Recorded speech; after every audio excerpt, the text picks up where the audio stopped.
Hello students, आज है day 1 CUET crack in 40 days का, जिसमें आज हम जनरल अवेयरनेस के जो टॉपिक हैं उसको डिस्कस करेंगे।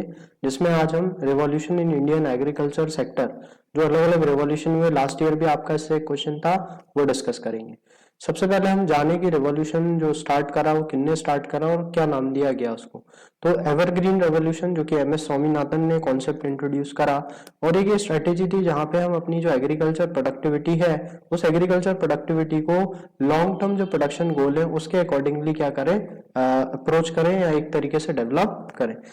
अब इस अप्रोच में हमारा एम क्या था? इस अप्रोच में एम था हमारा सस्टेनेबल एग्रीकल्चर, ताकि हम ज्यादा से ज्यादा कम रिसोर्सेज के साथ, कम वाटर के साथ, कम पेस्टिसाइड्स के साथ और लेस लैंड जो एग्रीकल्चर लैंड है उसका उपयोग करके हम इसका प्रोडक्शन बढ़ा सके। साथ ही साथ जो मॉडर्न इंफॉर्मेशन और कम्युनिकेशन टेक्नोलॉजी है उसको भी यूज करके जो प्रोडक्टिविटी है फार्मर्स की, जैसे उनको इंफॉर्मेशन, जो क्रिटिकल इंफॉर्मेशन होती है जैसे वेदर अलर्ट, प्लांटिंग के जो सीजन्स होते हैं या जो प्रोड्यूस जो आप क्रॉप कर रहे हो उसका प्राइसेस कैसा चलेगा। गवर्नमेंट ने भी बहुत सारे इनिशिएटिव्स लगाए हैं इसके लिए, जिसमें से एक ई क्रांति पिलर जो कि फोकस करता है टेक्नोलॉजी सॉल्यूशन प्रोवाइड करने के लिए फार्मर्स को, real time pricing update, online input ordering and mobile banking for payments. हम डिस्कस करते हैं रेवोल्यूशंस में, जिसमें सबसे पहले हम डिस्कस करेंगे येलो रेवोल्यूशन, जो कि येलो रेवोल्यूशन था एडिबल ऑयल का जो प्रोडक्शन है, मतलब जो हम ऑयल कंज्यूम करते हैं डेली यूजेस में या फूड में, उसका प्रोडक्शन को इंक्रीज करना। तो इसमें जो मेन फोकस था वो मस्टर्ड और सीसम सीड का था। और जो सैम पित्रोदा थे, सैम पित्रोदा को क्या बोला जाता है? ड्राइविंग फोर्स बोला जाता है येलो रेवोल्यूशन के लिए। इसमें 9 ऑयल सीड्स को टारगेट किया गया, जिसमें groundnut, mustard, soybean, safflower, sesame, sunflower, niger, linseed and castor था। और इंट्रोडक्शन करना हाइब्रिड मस्टर्ड और सीसम का, ताकि जो एडिबल आउटपुट है उससे उसको इंक्रीज किया जाए एडवांस टेक्नोलॉजी के द्वारा। येलो रेवोल्यूशन एक नया एरा जो कि particularly in Punjab mark the flourishing of sunflower crops, और जिसके कारण सनफ्लावर क्रॉप्स का क्या हुआ? प्रोडक्शन बढ़ा। तो येलो रेवोल्यूशन का ऐसे रिलेटेड था? एडिबल ऑयल के प्रोडक्शन से रिलेटेड। अगला रेवोल्यूशन है हमारा ब्लू रेवोल्यूशन। ब्लू मतलब नीला या नील, जिसको आपने नीली क्रांति के नाम से भी जाना। तो ये एक एक्वा कल्चर जो सेक्टर है उसके डेवलपमेंट, मतलब जो हमारा वाटर जो है, या हम एक तरीके से बात करें फिश जो प्रोडक्शन है उसकी बात करें, उससे रिलेटेड था।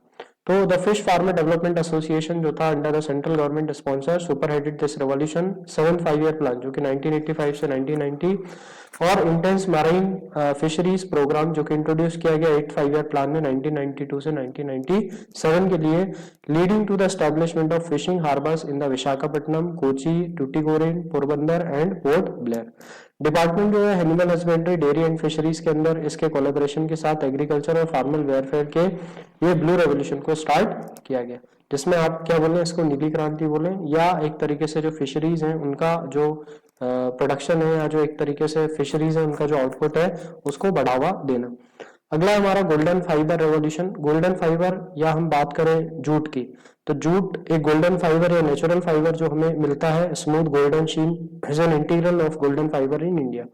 India historical association jute production के साथ रहा है। जैसे हम बात करें, अगर अंग्रेज भी भारत में आए थे तो वो एक बहुत बड़े एक्सपोर्टर बने जूट के, और ये गोल्डन फाइबर इसका नाम दिया गया।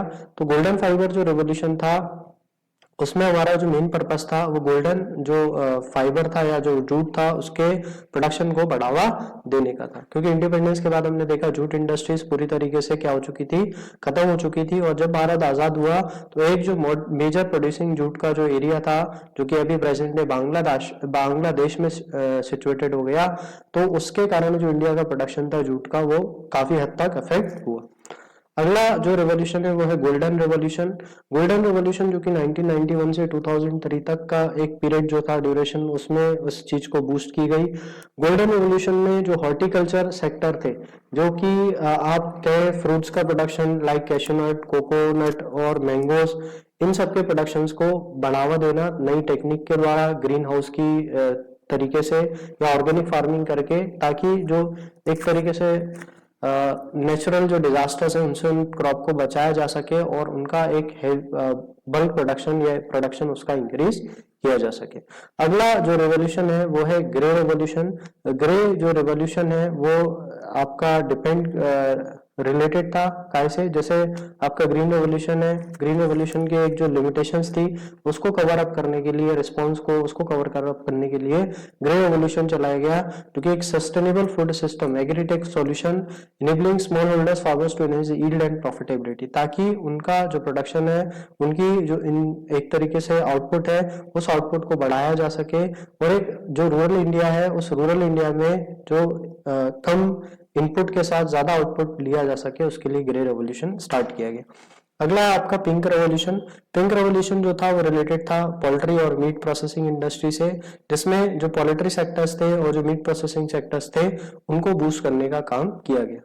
अगला आपका जो रेवोल्यूशन है वो है सिल्वर रेवोल्यूशन। सिल्वर रेवोल्यूशन जो कि था एग प्रोडक्शन से रिलेटेड, और जो पोल्ट्री फार्मिंग है, जो मीट प्रोडक्शन है, मीट के साथ साथ एक अलग रेवोल्यूशन लाया गया, जिससे आप एडवांस टेक्नोलॉजी और टेक्निक के द्वारा जो आपकी एग का प्रोडक्शन है, उस एग के प्रोडक्शंस को क्या कर सके, बढ़ावा दे सके।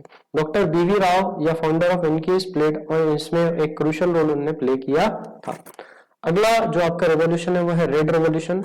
रेड रेवोल्यूशन भी सिमिलर, जो टोमेटो और मीट प्रोडक्शन से रिलेटेड था। इसमें भी आप एग्रीकल्चर जो प्रोडक्शन था उसको बढ़ाना, इसमें भी टोमेटो के लिए, और मीट का प्रोडक्शन बढ़ाना पोल्ट्री के द्वारा।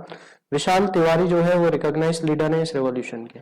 अगले है व्हाइट रेवोल्यूशन। व्हाइट रेवोल्यूशन जो कि ऑपरेशन फ्लड के नाम से भी जाना जाता है, मतलब मिल्क के प्रोडक्शन जो है उसको इंक्रीज करने के लिए व्हाइट रेवोल्यूशन स्टार्ट किया गया। तो एक नेशनल मिल्क ग्रिड बनाई गई, जिसके आप फादर अगर कह सकें तो वर्गीसी कुरियन को व्हाइट रेवोल्यूशन का फादर भी किया जाता है, फादर भी कहा जाता है, जिनने एक बहुत बड़ा रोल निभाया इस व्हाइट रेवोल्यूशन को सक्सेसफुल बनाने के लिए।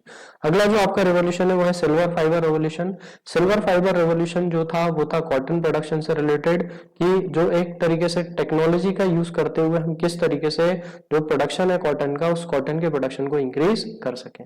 नेक्स्ट जो रेवोल्यूशन है वो है प्रोटीन रेवोल्यूशन। प्रोटीन रेवोल्यूशन जो था वो फूड ग्रेन के प्रोडक्शन को बढ़ावा देने के लिए था, और एक तरीके से जो हमारी डिपेंडेंसीज थी इंपोर्ट पे, जो रिच लेटेंसिल्स के लिए, मतलब जो दलहन वगैरह के जो प्रोटीन वाले जैसे दाल वगैरह हो गई फूड होते हैं, उन फूड को हम जो एक तरीके से इंपोर्ट कराते थे, उस इंपोर्ट को सब्स्टिट्यूट करके भारत में ही उसको हैवी प्रोडक्शन करके एक नया रेवोल्यूशन लाना, जिसको हम प्रोटीन रेवोल्यूशन के अंदर काउंट करते हैं। तो ये हमारे कुछ रेवोल्यूशन थे जो कि इंडियन एग्रीकल्चर सेक्टर से रिलेटेड थे। लास्ट ईयर भी आपको एक मैच द फॉलोइंग का क्वेश्चन आया हुआ था रेवोल्यूशन का, जिसमें आप इजिली अगर इसको रीड करें तो आप आसानी से उस क्वेश्चन को लगा सकते हैं। अगर आपको वीडियो अच्छा लगा हो तो आप भी अपने फ्रेंड्स के साथ इसको शेयर करें और हमें इसी तरीके से मोटिवेट करते रहें। Thank you.